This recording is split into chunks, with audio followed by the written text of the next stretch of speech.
If you like this story, please hit the subscribe button so you don't miss the next exciting stories. And now let's enjoy the story. The afternoon sun hung heavy in the sky as the yellow cab rolled down the crowded street. Its tires scraped against the pavement, creating a low rhythmic hum. Inside, a young man named Michael Williams sat quietly, his eyes narrowed in thought as he stared out the window. The world outside seemed to pass by unnoticed, yet his mind was elsewhere, contemplating the journey that had led him here. Michael had always been an advocate for peace, a man who believed in justice, but life had a way of testing that. Today he was about to face a test he had never imagined, one that would push him to the edge and force him to reconsider everything he believed in. He had always lived quietly in the suburbs, far from the violence and corruption that seemed to plague the inner city. But when his friend, Sean, had called asking for help with a minor issue, Michael never thought that one request would lead him into the heart of a controversy that would shake his soul to the core. It started innocently enough. Sean had been pulled over by a police officer in the middle of the afternoon for an expired registration. The officer, a seasoned cop named Officer Darren Shaw, had stopped him on a quiet street, far from the busy intersections where traffic often backed up. Sean had called Michael for advice, and Michael, being the protective friend he was, had decided to come down to the scene to offer moral support. As Michael arrived at the scene, his eyes immediately locked onto Officer Shaw, a tall man with a gruff demeanor. Shaw stood with his hands on his hips, barking orders at Sean, who stood nearby, visibly frustrated. Shaw's partner, Officer Rick Anderson, stood beside him, his gaze shifting from the paperwork in his hands to the situation at hand. Michael knew something was off the moment he saw the interaction. Shaw's tone was harsh, almost cruel, as if he enjoyed the power he had over the situation. "What's going on here?" Michael asked, walking toward the officers, his voice steady but filled with a concern. "Stay back, sir," Shaw said coldly. "This is none of your business." Michael took a step forward, his eyes scanning the scene. "Sean's a good guy. What's the problem here?" Shaw's eyes flicked over to Michael and then back to Sean. "The problem is that your friend is wasting my time. Now either he shuts up and listens, or I'm taking him in for resisting arrest." Michael felt a flash of anger rise in him, but he held it in check. He was no stranger to the way some officers could behave, but there was something about Shaw's words that struck a nerve. "Resisting arrest? For what?" Michael asked, incredulity in his voice. "This isn't even a serious issue. We're talking about an expired registration, not a crime." Shaw scoffed. "You don't know how things work around here, do you? It's people like your friend that cause problems. You don't want to make this worse." The tension in the air grew thicker as Michael took another step forward. He could feel the heat of Shaw's anger, the kind of fury that could escalate into something far worse. And that's when it happened. Without warning, Shaw grabbed Sean by the arm, jerking him roughly toward the squad car. "You're coming with me, now." Michael felt his pulse quicken as he rushed forward to intervene.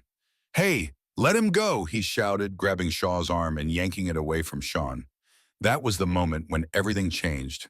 In the blink of an eye, Officer Anderson moved forward, his hand gripping Michael's shoulder and shoving him back. "Don't touch him, man," Anderson warned. Michael stumbled back, the force of the shove throwing him off balance. His chest heaved as he stared at Anderson, and for the briefest moment, he saw something dark in the officer's eyes, something that told him this was about to get far more dangerous. "Stop, man," Michael said, trying to keep his composure. "We're not doing this. This is a simple mistake. Let's handle this like adults." Shaw, now fully enraged, stepped forward, his voice low and menacing. "You think you can tell me what to do?" he spat. "You don't get to tell me how to do my job."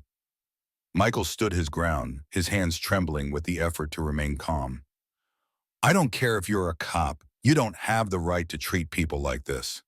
Before Michael could say another word, Shaw grabbed him by the collar and slammed him against the side of the squad car. "You want to talk back to me? You want to do the hero?" Shaw hissed, his breath hot against Michael's face. Michael's heart raced, his mind desperately trying to find a way to de-escalate the situation. He could feel the weight of Shaw's hand on his chest, the pressure suffocating him. This was no longer just a traffic stop. It had become a confrontation. And then, just as quickly as it had started, Shaw raised his fist and slammed it into Michael's gut. The pain was immediate. It was sharp, brutal, and Michael gasped for air, his knees buckling as he stumbled backward. He barely had time to recover before Shaw swung again, this time hitting him in the jaw.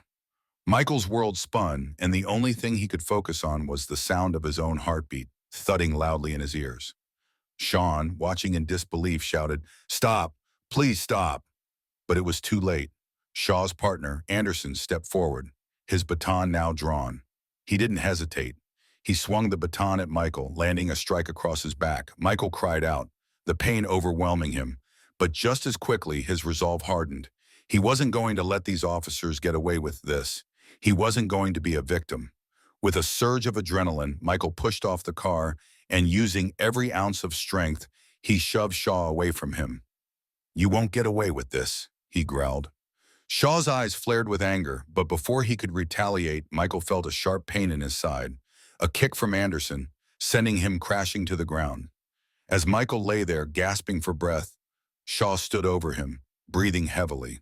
"You should have just minded your own business, kid," Shaw said with a twisted smile. "Now you'll learn what happens when you mess with the wrong people." Michael struggled to his knees, his vision blurred by the swelling around his eyes. He could hear the sound of sirens in the distance, and for a moment he wondered if help would arrive before it was too late.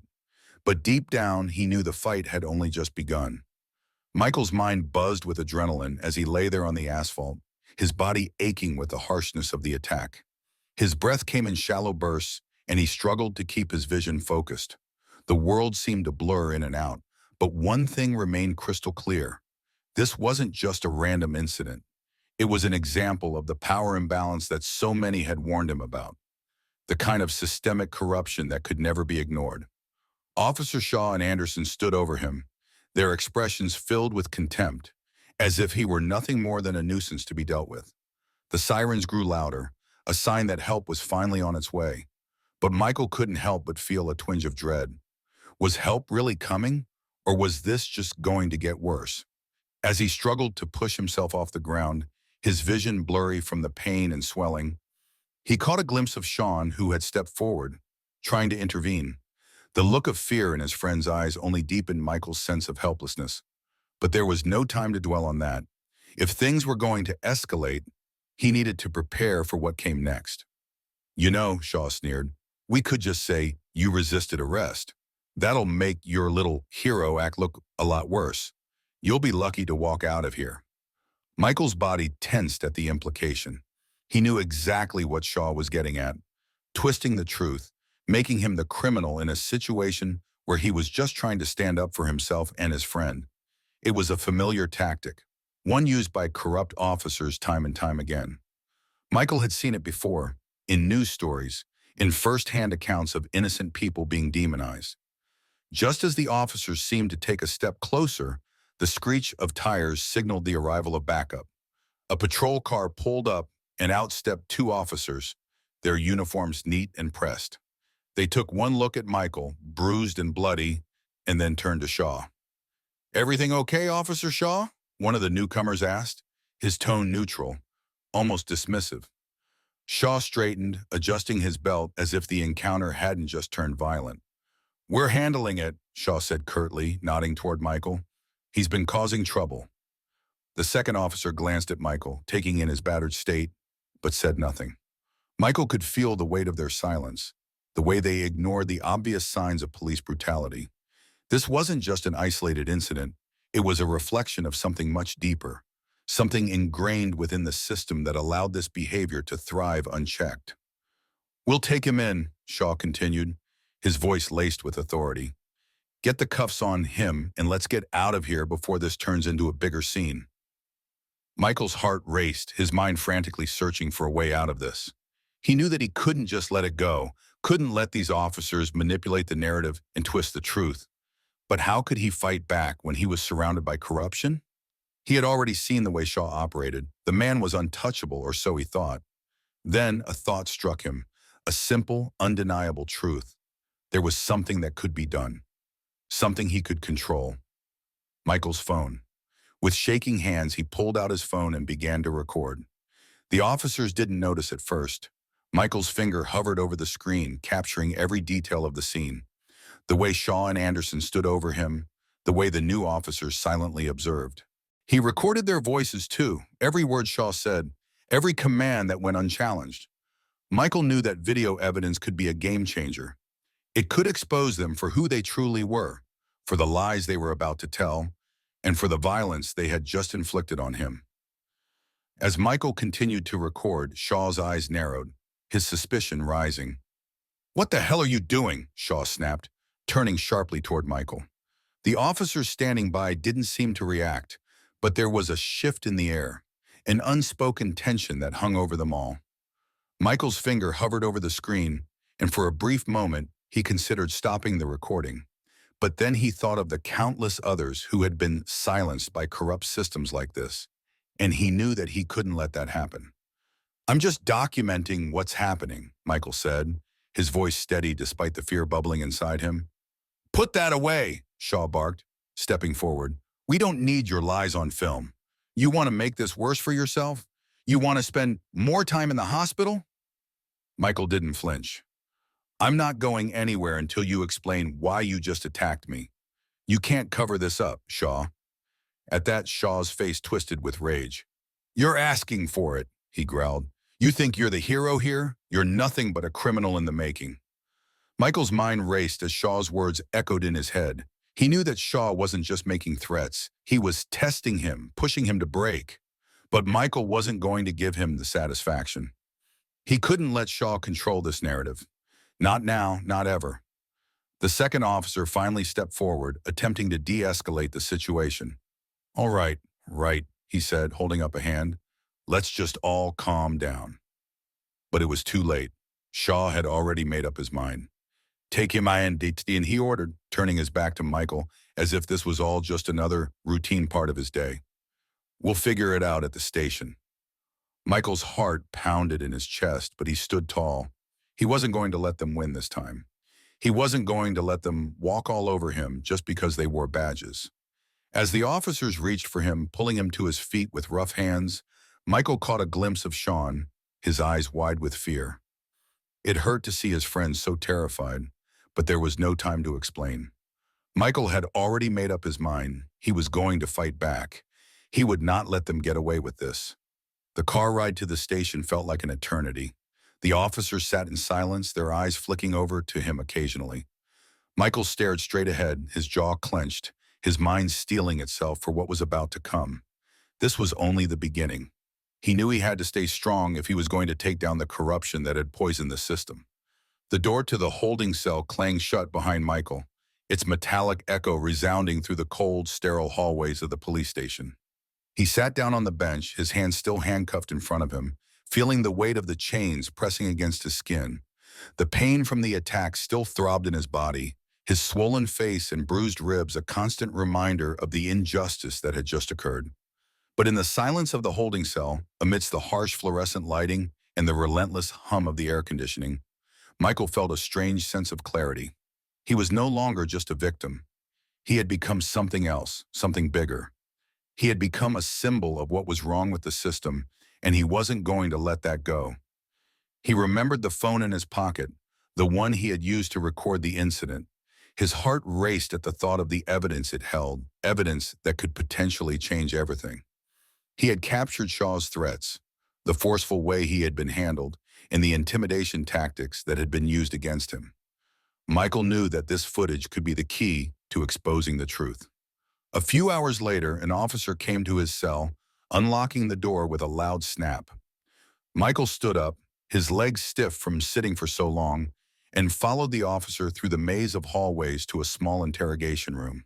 The fluorescent lights flickered above him as he sat down at a metal table, his mind racing through what had just happened. Officer Shaw entered the room shortly after, his face still flushed with anger. The smug expression from earlier had faded, replaced with something more dangerous. He wasn't the only one who felt the heat of this moment. Michael could see it in Shaw's eyes. The officer knew that things had already begun to unravel for him. "We don't have to do this the hard way," Shaw said, his voice low, almost pleading. "Just admit you were resisting arrest, and we'll make this go away. It's the best for everyone." Michael leaned back in his chair, his hands still cuffed to the table, his voice steady despite the fury bubbling inside him. I'm not going to lie, I didn't resist arrest. I defended myself, and I'm not going to let you get away with what you did. Shaw's eyes darkened. You're making a mistake, kid. We don't take kindly to people who challenge us. Michael's heart pounded in his chest, but he forced himself to stay calm. He had to be strategic. He had to show them that he wasn't afraid. I recorded everything, Michael said, his voice cold. Every word, every action. I have proof of what happened. Shaw's expression flickered, just for a moment, but it was enough for Michael to notice. The officer quickly recovered, but Michael knew he had struck a nerve. Your word against mine, kid, Shaw muttered. You think they'll believe you? You think the courts will listen to some random civilian over the word of an officer? You have no idea how this works. Michael looked him dead in the eye. I'm not afraid of you, Shaw, and neither is the truth. The truth always comes out, no matter how hard you try to bury it. The tension in the room was palpable, the silence stretching out between them like an invisible wall. Shaw didn't say anything more. He just turned and walked out, leaving Michael alone with his thoughts. The days that followed were a blur. The police department had tried to silence him, had tried to make him feel small, insignificant. But Michael knew he had something they didn't. Proof. The video was his weapon, and he was going to use it. He contacted his lawyer, Sean Walton, and immediately shared the footage for him. Walton watched it with a stoic expression, his eyes flicking back and forth across the screen. After a long moment, he finally looked up at Michael. You've got them, Walton said quietly. This is more than enough to bring charges against Shaw and the others. Michael's heart swelled with a sense of vindication, but it was short-lived. He knew that the fight was just beginning. He wasn't going to let them off easy, not when he had seen so many innocent people suffer the same fate. The courtroom battle that followed was nothing short of intense. Michael's lawyer, Walton, stood before a judge and jury, presenting the footage as damning evidence of police misconduct. But the defense, led by Shaw's own lawyer, is prepared to fight tooth and nail. They tried to paint Michael as the aggressor, twisting the narrative to fit their own version of events. They even tried to claim that Michael's recording was tampered with, or that it had been taken out of context. But Walton was sharp. He dismantled their arguments piece by piece, showing that Michael had done nothing wrong except defend himself. The video didn't lie. It was clear, undeniable evidence that Michael had been mistreated and assaulted by the officers. The defense couldn't explain away the brutal physicality, the threats, or the intimidation that had occurred. As the trial dragged on, the tension in the air grew thicker. Michael had hoped that the truth would be enough to sway the jury, but he knew that the system was not so simple. Corrupt officers like Shaw had friends in high places, and the pressure to let them go free would be immense. But the unexpected happened. The damning footage went viral. News outlets picked up the story, and soon the entire nation was watching. The public outcry was deafening. People rallied behind Michael, demanding justice for what had happened. Protests erupted, and people took to the streets, demanding that the officers involved be held accountable for their actions. In the midst of the chaos, Michael stood firm. He didn't back down. He had become the face of a movement, a symbol of resistance against a corrupt system that had been allowed to fester for too long. The trial reached its climax when Shaw and his colleagues were called to the stand to testify. Their arrogance was evident, their lies so obvious that even the most biased observers could see through them. The prosecution ripped apart their stories one by one, until there was nothing left but the cold truth. It was over. The jury found Shaw and his partners guilty of multiple charges of police brutality and misconduct. The courtroom erupted in applause as the judge delivered the sentence. The officers were sentenced to prison, their careers shattered, their lives forever changed by their own actions. Michael sat there watching as Shaw was led away in cuffs, his mind still reeling from the events that had unfolded. It was a bittersweet victory. The battle was won, but the war against systemic corruption was far from over. Michael knew that there would be more fights ahead, more injustice, more lies, more corruption to expose. But for the first time, he felt a sense of hope. He had seen firsthand that change was possible. The system could be broken, but it could also be rebuilt. And he was going to be there every step of the way to make sure it happened. As the courtroom doors closed behind Michael, The echoes of justice reverberated through the air. But for Michael, the real work was just beginning. Although the verdict was a resounding victory, the aftermath of the trial would prove to be even more complex and challenging than he had ever imagined. It wasn't just about one corrupt officer. This was about the entire system, a broken and flawed institution that had allowed people like Shaw to operate with impunity for so long. Michael's newfound role as a symbol of resistance to police brutality had thrust him into the public eye. Every day he was confronted with the complexities of fighting an unjust system while simultaneously dealing with the emotional toll of the events that had led him to this point. The media circus surrounding the trial had been intense. But now that the trial was over, the cameras were still rolling, following him, waiting for him to slip. Michael had learned quickly that the spotlight was both a blessing and a curse. While it gave him the platform to demand change, it also painted a target on his back. He met with activists, organizations, and community leaders, all of whom saw his case as just one example in a long history of systemic abuse by law enforcement. But despite the outpouring of support, there was an undeniable truth that weighed on Michael. The system was resistant to change. For every victory, there were dozens of other families whose cries for justice went unheard, their stories buried under a mountain of bureaucracy, politics, and police power. It was during one of these meetings that Michael met with the local activist group, Justice United, who had been at the forefront of the protests following his trial. They discussed how to use his case as a catalyst for greater police reform. While Michael was eager to push for systemic change, he knew that the fight was far from over. "It's not just about one officer," said Lydia Washington, a prominent activist and leader of Justice United. "This is about the culture that allows these things to happen. It's about accountability, transparency, and real change. You've already done something incredible by exposing Shaw, but now we need to turn this into a movement, one that holds the entire system accountable." The room fell silent as Lydia's words sank in. Michael nodded, his mind racing. He had come to understand that this battle would not be won in one courtroom or one trial. It would take time, years perhaps, before any real change could be achieved. But the first step, he knew, was to build a movement that was impossible to ignore. Meanwhile, Shaw's lawyer was already preparing an appeal. The officer's conviction had been a blow to the department. And now the legal machinery was going into overdrive to ensure that Shaw and the other officers could somehow walk free. Michael had known that this would happen, but the idea of the system trying to protect its own, despite the overwhelming evidence against Shaw, filled him with a new kind of rage. "They're going to keep fighting, Michael," Walton, his lawyer, told him during one of their many meetings. "We've already seen how they operate. They'll pull every trick in the book to reverse this verdict. But you can't let them intimidate you. The public is behind you now. Your victory isn't just yours. It's for everyone who's been silenced by this system." Walton's words stuck with Michael, and he knew that the next step was crucial. He needed to ensure that Shaw's conviction was upheld. The pressure was mounting as the appeals court dates were set, and the possibility of Shaw being released on a technicality became a very real fear. But as the months passed, the case that had once captivated the public's attention began to fade from the media's radar. New headlines filled the space that Michael's fight had once occupied. The constant pushback from the police unions and political powers that defended the status quo was a constant reminder that real, lasting change would take more than a few victories in the courts. Still, Michael pushed forward.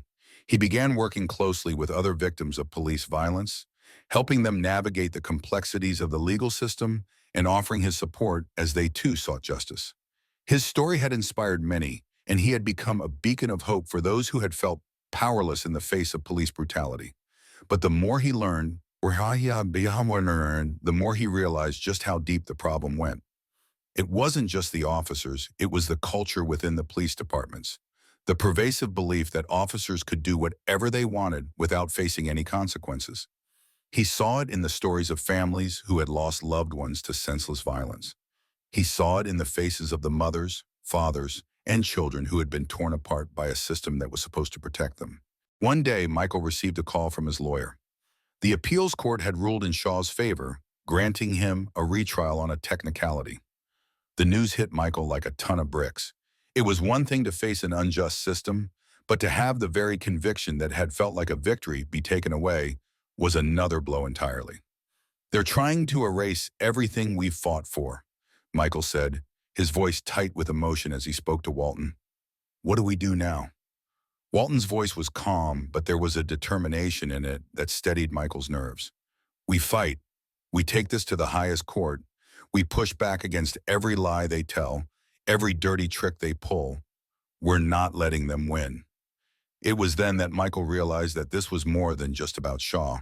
It was about the future of every person who had been victimized by the system. It was about making sure that those who had been oppressed and brutalized had a voice that couldn't be ignored. The battle in the courtroom was far from over, but Michael was no longer just fighting for justice for himself. He was fighting for everyone who had ever been wronged by the system. He would keep pushing forward, no matter the obstacles. Because for Michael, the fight for justice was not just a one-time victory, it was a lifelong mission. Michael's life had become a whirlwind of courtrooms, protests, and media interviews. With Shaw's conviction overturned on a technicality, everything he thought he had achieved in his quest for justice now hung in the balance. It wasn't just his fight that was at risk, it was the fight for all the victims of police brutality who had hoped his case would be the turning point. The system had once again shown its resilience, but Michael wasn't ready to give up. Not now. Determined to see justice through, he and his legal team decided to appeal the appeals court's decision. They filed motions, gathered new evidence, and presented a powerful argument that the technicalities in Shaw's case should not overshadow the overwhelming weight of the evidence. The public outcry was palpable as activists, supporters, and families of victims rallied behind him. As the retrial date approached, Michael's story began to take on a life of its own. His name was now synonymous with resilience. He wasn't just a victim of injustice anymore. He had become the face of a movement. The media outlets that had once abandoned him now couldn't get enough of his story. The hashtag justice for Michael went viral, and with it, a renewed sense of hope for those who had been silenced for far too long. But even as the media's attention intensified, Michael could feel the pressure mounting. His every move was scrutinized, his every word weighed, and the expectations placed upon him were immense. It was one thing to be a symbol of hope, but it was another thing entirely to live up to that symbol every day. He found solace in his family and closest friends. They reminded him of why he was doing this. It was no longer just about one corrupt officer or one case. It was about dismantling a system that had been allowed to perpetuate for far too long, about ensuring that the next generation wouldn't have to face the same injustices he had endured. As he sat in his lawyer's office, reviewing the case files for the retrial, Michael's thoughts drifted to the countless others who had suffered similar fates. Their voices, often drowned out by the powerful institutions that sought to keep them quiet, were starting to rise, their stories slowly gaining the traction they deserved. "I know this isn't easy," Walton said, breaking Michael's thoughts, "but you're doing something bigger than any one of us. You're showing them that we won't be silenced anymore." Michael nodded, feeling a surge of determination rise in him. He had come too far to back down now. This was more than a personal battle. It was a fight for justice for the millions of people who had been wronged by the system. He couldn't afford to let it slip away. The day of Shaw's retrial arrived, and the courtroom was packed. News vans lined the streets, their cameras trained on the entrance. Protesters gathered outside, chanting for justice. Inside, the atmosphere was tense. Michael sat in the front row, his heart pounding. This was it. This was the moment that would determine whether all the sacrifices made in the name of justice would finally pay off.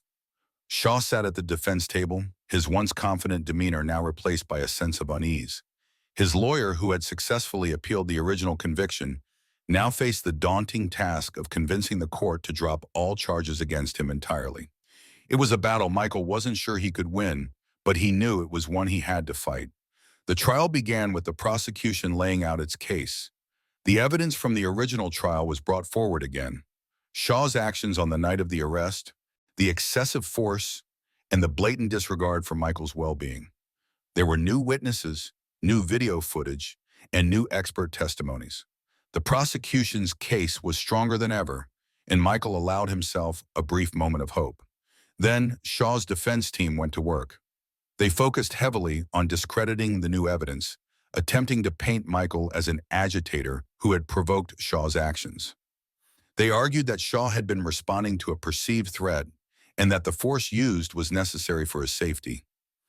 It was the same tired arguments, recycled time and time again to justify abuse and violence. Michael sat through the defense's statements with gritted teeth. He knew that the defense was playing their usual game of manipulating the facts, trying to turn the tables and make him look like the villain. But he wasn't backing down. Not now. The judge listened carefully, asking pointed questions, pushing both sides to clarify their arguments. The atmosphere in the courtroom grew increasingly tense as the trial neared its conclusion. When it was finally time for the closing arguments, Michael took a deep breath. This was the moment he had been waiting for. He stood up from his seat, his voice steady but resolute. "I'm not just here for me," he began, looking directly at the jury. "I'm here for everyone who has ever been wronged by a system that is supposed to protect us. I'm here for the mothers, the fathers, the children, who have been taken from us because of officers who think they can act with impunity." Shaw's actions were not just an isolated mistake. They were part of a pattern that has cost too many lives. His words hung in the air, the weight of them palpable. Michael's eyes scanned the room, locking with the jury, the judge, and Shaw's defense team. This is about holding people accountable. This is about showing that no one, no matter their badge, is above the law. With that, he sat down, his heart racing. The courtroom fell silent as the jury began deliberating. Every moment felt like an eternity. Michael's hands clenched into fists as he waited, his mind racing with thoughts of what might come next. The verdict came a few hours later, and as the jury filed back into the courtroom, Michael could barely breathe. His fate, and the fate of the movement he had come to represent, hung in the balance. The foreman stood and read the verdict aloud. "Riquet, the jury, find the defendant, Shaw, guilty on all charges." A wave of relief washed over Michael as the room erupted into applause. It wasn't just a victory for him. It was a victory for everyone who had suffered at the hands of corrupt officers. The system had been forced to confront its own failures. As Shaw was led away in handcuffs, Michael stood, his heart swelling with pride. The battle was far from over, but this was a monumental step forward. The movement he had helped ignite was only growing stronger, and with each victory, the voices of the oppressed were becoming louder, impossible to ignore. The echoes of the verdict reverberated far beyond the walls of the courtroom. As Shaw was taken into custody, Michael's life took an unexpected turn. What had begun as a personal fight for justice had transformed into a movement. People from all walks of life, victims, advocates, and activists, rallied together, drawing strength from the victory in the retrial. But the victory came with its own set of challenges. With Shaw convicted, Michael's sense of accomplishment was tempered by the weight of the responsibility he now carried. The world was watching, waiting for him to lead the charge for the much-needed change. Michael had not only become a symbol of hope for the oppressed, he had become a target for those who had long benefited from the status quo. His newfound prominence meant increased scrutiny from the media, the public, and unfortunately, those who were deeply entrenched in the systems he was fighting to dismantle. He couldn't step out of his door without seeing his face plastered across news outlets or being bombarded by well-meaning strangers wanting to hear his story. Every new interview, every new rally brought with it a growing sense of unease, a constant reminder that the battle he had won was only one piece of the much larger puzzle. There were still countless others like Shaw, officers who had gotten away with violence, who had been shielded by their position, and who were ready to fight back in any way they could. But Michael was undeterred. He had survived the worst, and now he knew that he had to push forward, no matter the cost. The time for action was now. In the weeks following Shaw's conviction, Michael and his legal team began to shift their focus from the courtrooms to the streets. The next step was clear. They needed to reform the system, starting with police accountability and transparency. They drafted legislation, met with lawmakers, and partnered with civil rights groups to bring their vision to life. But as they pushed forward, Michael began to encounter the harsh reality of institutional resistance. The system, as it stood, was built to protect itself. Politicians with ties to law enforcement, judges who had long been complicit, and even members of the public who were too comfortable with the status quo began to push back. One particular moment stood out. Michael found himself in a meeting with state legislators where he was invited to present the proposed reforms. He stood before a room full of people who had the power to make or break his vision. As he spoke about the need for body cameras, civilian oversight committees, and more stringent accountability measures, he could feel the weight of their skepticism pressing down on him. "You do realize," one legislator said, his voice dripping with condescension, "that what you're proposing could undo years of progress in law enforcement. You want to tie the hands of officers in the field. You want to strip them of their power to act quickly, to respond to threats." Michael's heart pounded. This was the kind of opposition he had feared, the kind that twisted the narrative, framing accountability as an attack on law enforcement instead of a necessary step to restore trust. "I'm not here to strip them of their power, Joe," Michael responded, his voice steady despite the storm of anger brewing inside him. "I'm here to ensure they understand that with power comes responsibility. Every time an officer abuses their authority, it damages the very trust that keeps our society functioning. That's not just a matter of law enforcement, it's a matter of basic human dignity." The room fell silent, but Michael could see the hesitation in their eyes. It wasn't that they didn't understand, it was that they were unwilling to act. They were too invested in maintaining the system as it was. Meanwhile, Shaw's supporters, emboldened by the retrial's outcome, began to rally around him. A vocal minority argued that Shaw had been unjustly convicted. They spread conspiracy theories, claiming that the trial had been a politically motivated witch hunt. Michael's victory, for all its significance, only seemed to fuel the fire of division in a country already deeply polarized. On social media, the rhetoric grew toxic. Supporters of Shaw's conviction found themselves clashing with those who believed he had been wronged. The comments were filled with anger and vitriol, with some even going so far as to threaten Michael and his family. For a while, Michael considered taking a step back, removing himself from the media circus and returning to a life of relative privacy. But deep down, he knew he couldn't. The battle had just begun, and he wasn't going to let fear dictate his next move. As the months went by, Michael continued to push for reform. He spoke at rallies, attended town hall meetings, and sat in on legislative hearings. But it wasn't just about the law anymore. It was about changing hearts and minds. The public needed to understand that accountability wasn't an attack on the police. It was a call for reform. It was a way to make sure that those who served and protected actually did so in a way that upheld the rights and dignity of everyone, regardless of race, gender, or economic status. One day, as Michael walked through a crowded street in the heart of the city, he was stopped by a woman in her 30s, holding a small child in her arms. "Excuse me, sir," she said, her voice trembling. "I just wanted to thank you. You probably don't remember me, but you helped me a few years ago when my brother was wrongfully arrested. The way you stood up for yourself, your strength, it gave me hope. I want you to know that because of you, I'm helping other families who are going through the same thing." Michael looked into her eyes, and for the first time in a long while, he saw the impact of his work. It wasn't just about headlines or legal victories. It was about real lives, real families. And as the weight of it all hit him, he knew that no matter how hard the journey was, he couldn't stop now. The months after Shaw's conviction were a whirlwind for Michael. He had become more than just a man seeking justice for himself. He had become a symbol for the voiceless, the oppressed, and the marginalized. The rallying cry for police reform was growing louder, but so was the backlash. The forces that defended the old system were dug in deep, and they would not yield without a fight. It was a familiar battle, one that Michael had been waging since the day Shaw had crossed the line. But now it was more than just a personal vendetta. It was about making sure that the system would not continue to shield those who abused their power, that it would no longer stand in the way of justice. But the higher he climbed, the harder the fall. Michael's phone buzzed incessantly with messages, calls, and requests for interviews. It seemed that no matter where he turned, someone wanted to hear his story, to learn about his journey, his struggles. He had always been an ordinary man, just trying to live his life. But now he was at the center of a storm that he could not avoid. One day, as he was preparing for yet another media appearance, he received a call from his attorney.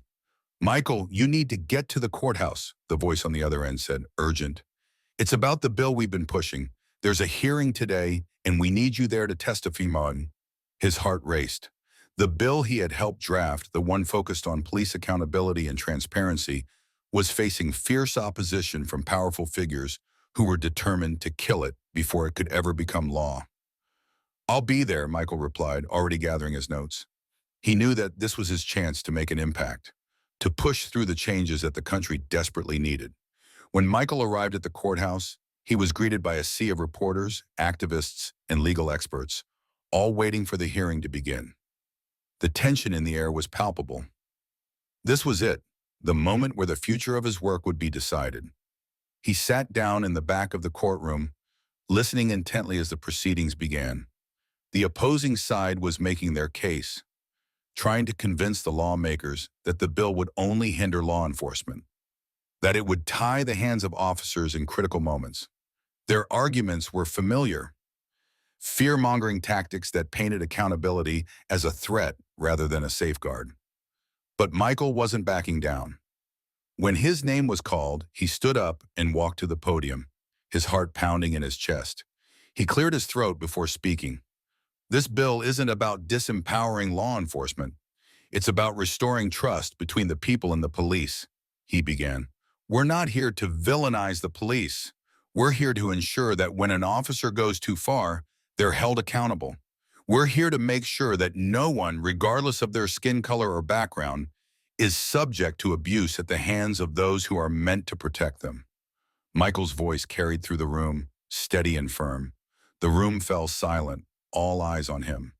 For a moment, it felt like the world had stopped turning. The opposition's representatives shuffled in their seats, clearly uncomfortable with the strength in Michael's words. "I've seen what happens when justice is denied. I've seen it in the eyes of families who have lost loved ones, in the faces of those who are afraid to speak up because they don't think anyone will listen. I am here today to tell you that we will no longer be silent. We will not let fear and complacency dictate the way we live." The applause that followed was not just for Michael. It was for everyone who had ever been silenced, ignored, or mistreated by the system. It was for all those who had fought for their rights only to be crushed beneath the weight of power and corruption. But the battle was far from over. Despite the emotional testimony, the opposition wasn't backing down. They had their own supporters, their own powerful backers, who would stop at nothing to ensure that the bill was never passed. The fight for reform was only just beginning. As the hearing ended, Michael left the courthouse with a sense of both hope and frustration. He knew the work he had done was important, that the movement was growing, but he also knew that the forces against him were powerful and well-funded. There would be many more battles ahead, and not every one of them would be won. But in the days that followed, something unexpected happened. The public response to Michael's testimony was overwhelming. People across the country, from every corner of the political spectrum, began to rally behind him. The bill gained traction in ways Michael never thought possible. Activists, community leaders, and ordinary citizens began calling their representatives, demanding that they support the reform. Michael had become the face of a revolution, and the momentum was on his side. The country was watching, and it seemed that they were finally ready for change. The days following Michael's testimony were marked by an unexpected surge of support. What had started as a small, personal battle for justice was now becoming a national movement. Michael had become a symbol for the everyday person, the ones who had been mistreated, abused, or ignored by the system. The fight for police reform was no longer just his. It was everyone's fight. Michael sat in his apartment late one night, staring at the messages flooding in. People from all walks of life, activists, journalists, lawmakers, and even former police officers were offering their support. It was overwhelming, but it also gave him hope. Hope that change was finally within reach. One message stood out to him. It was from a woman named Rachel Bennett, a former police officer who had left the force after witnessing and being complicit in the systemic issues within the department. She was now an advocate for police reform, and her voice carried weight. Rachel's message read, Michael, I've seen what you're doing, and I want to help. I know what it's like to feel trapped within a corrupt system, but I also know that real change is possible. We need to fight together, not just for accountability, but for a complete shift in how we view law enforcement. I'd like to meet and discuss what we can do to take this to the next level. Michael felt a surge of emotion. He knew the system needed reform, but he hadn't fully grasped how deep the corruption ran. How many people, even those who were once part of the system, had been waiting for an opportunity to make a difference? Rachel's offer was an unexpected lifeline, and he was eager to meet with her. The next morning, they arranged to meet at a local cafe. Michael walked into the cafe to find Rachel already sitting at a corner table, her face a mixture of exhaustion and determination. She had the aura of someone who had seen too much, but also someone who was not going to stop fighting until the system had changed. Michael, Rachel said as he sat down, I've been following your work. You're doing more than just pushing for police accountability. You're changing the conversation. But we need more. We need to disrupt the system from the inside out. Michael leaned forward, listening intently. What do you have in mind? He asked. Rachel explained how she had been a part of the police force for nearly a decade before realizing that the system was designed to protect officers, not the people they were sworn to protect.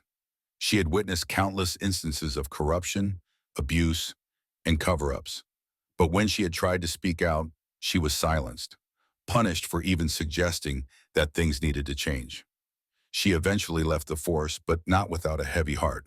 She couldn't ignore the injustices any longer. I've spent years trying to figure out how to make the system listen, Rachel said, and I think it's time we take a different approach.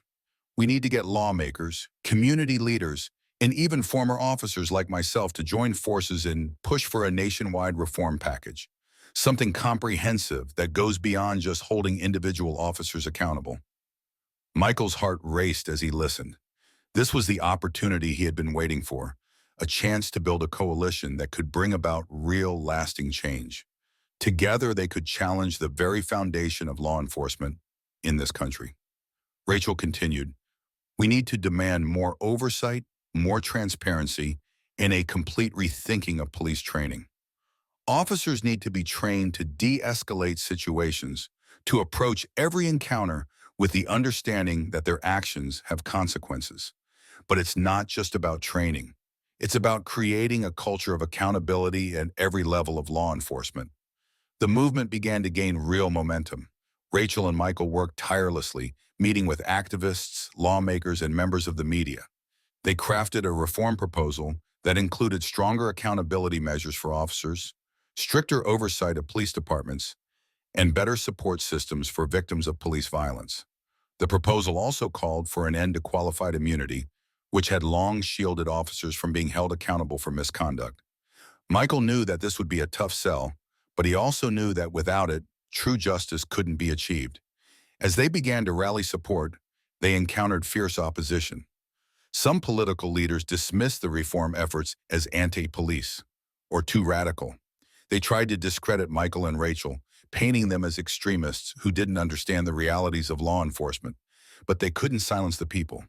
A grassroots movement had already begun to take shape. Community leaders, educators, and civil rights organizations joined the cause, organizing rallies, marches, and petitions. The media coverage was intense, and soon the hashtag #ReformTheSystem trended nationwide. People across the country, black, white, and everything in between, rallied behind the cause. The tide was turning. It was no longer just about one man seeking justice. It was about an entire country waking up to the need for change. Despite the growing support, the opposition was fierce. The police unions, political powerhouses, and entrenched systems of authority fought back with everything they had. They flooded the media with disinformation, calling Michael and Rachel dangerous radicals and anti-law enforcement. But the movement had reached a tipping point. The pressure from the public, combined with mounting evidence of police misconduct, could no longer be ignored. One evening, as Michael prepared for another national interview, he received a phone call. It was from his attorney. Michael, the voice on the other end, said, "They're going to try to silence you. We just received word that the opposition is planning a smear campaign. They'll say you're just trying to profit off of this movement. that you don't care about the people you're supposedly fighting for. Michael's stomach sank. He had been expecting this. He had known that the closer they got to real change, the more the opposition would fight back. I've been in this fight long enough to know that they'll stop at nothing, he said, his voice steady but filled with resolve. But we're not backing down. As the smear campaign began to unfold, something unexpected happened. The people who had supported the movement came together like never before. Thousands of individuals who had been impacted by police violence, those who had been silenced for years, came forward with their stories. The public outcry was deafening. The movement reached its peak when Michael and Rachel stood before Congress to present the reform package. They had gathered enough support to force a vote on the bill. It was a tense moment, the final battle in a war that had raged for far too long. As Michael spoke before the committee, his voice was filled with conviction. He knew this was his moment to make history, to ensure that the legacy of those who had been silenced was honored.